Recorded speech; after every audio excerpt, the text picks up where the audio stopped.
Hello music makers, and welcome to this 7th episode of Music Theories in 5 minutes. So far we have talked a lot about intervals, scales and how to create chords. So today it's time to put that all together and talk about how to use these chords to build a chord progression.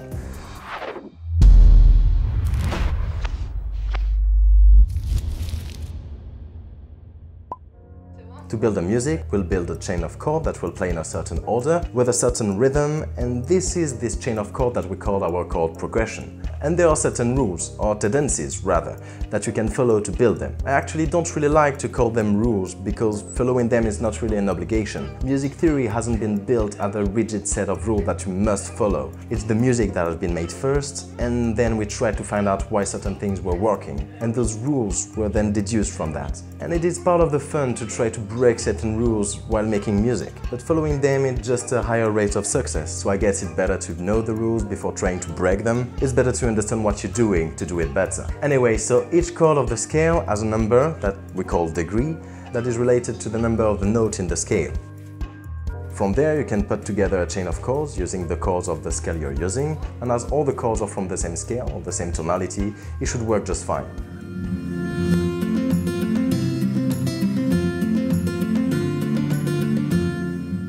So when you're using different chords from a tonality, some degrees in the scale will be sensed in a particular way, bringing different colors to the progression. Some will bring tension and some other will bring resolution. For instance, the chord 5, which is called the dominant, will create a tension that will want to be resolved by going back to the chord 1, the home chord. This is because the first note and the fifth note of the scale have a special relationship.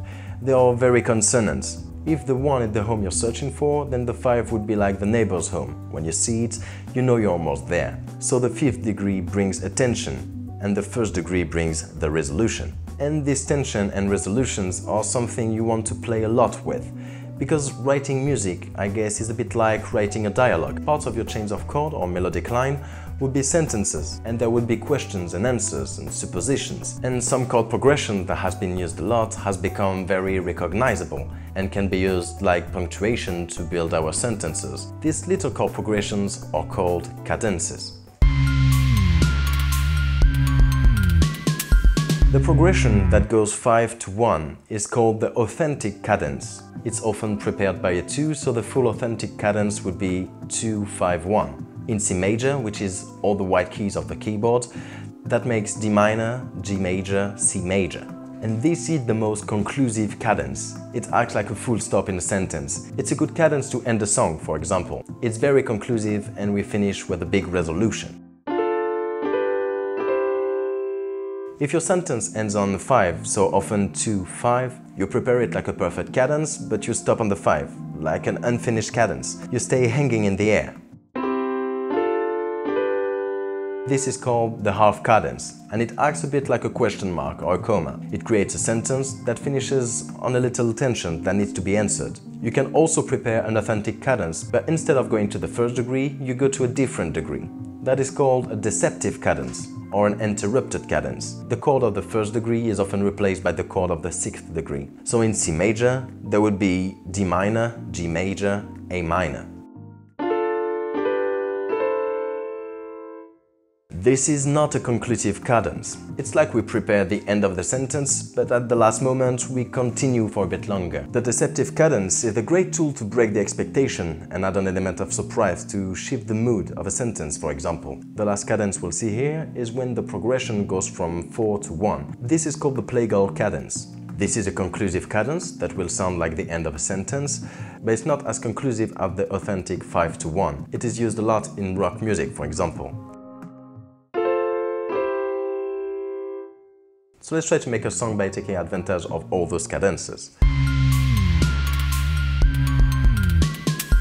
Okay, let's start by picking some chords at random to kickstart our creativity. So between 1 and 7 we have 4, 2, 7 and 3. Cool, that'd be our main chord progression, and I'll copy that 4 times to have 4 lines. At the end of each line I'll insert the different cadences we saw. So on the first line, I'll squeeze the 7 and the 3 in the same bar to have room to finish on the 5. That's our half cadence. On the second line, I'll replace the 3 by a 4 and squeeze it in the same bar than the 7 to have some room to finish on the 1. So we have a 4 to 1, that's our plagal cadence. On the third line, I'll prepare an interrupted cadence just like an authentic cadence. I'll put the 5 at the very end of the line so it finishes on the first beat of the next line. That will sound more conclusive, except that I'll land on the 6 instead of a 1 in the next bar. So that's our interrupted cadence. For the last line, I'll do exactly the same thing except that I'll land on a 1.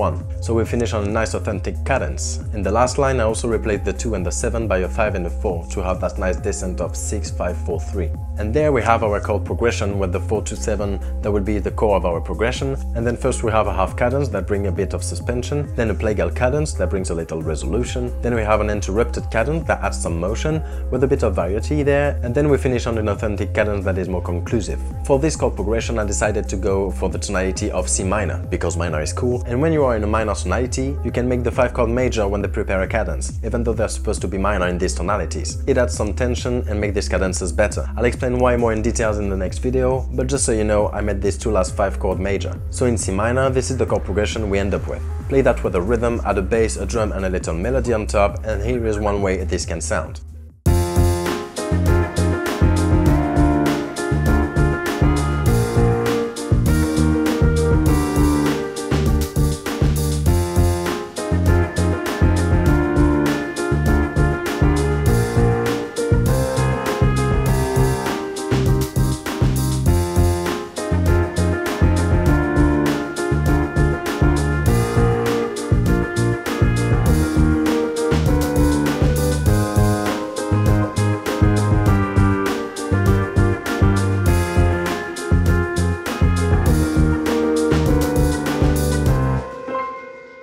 You can also play any of these 5th degree chords in their dominant 7th form to add some tension. And we'll see that a bit more in detail in the next video. In the meantime, if you found this video useful or if you liked it, give it a like, subscribe if you don't want to miss the next videos. Thanks for watching, I have been Woochia and I'll see you next time.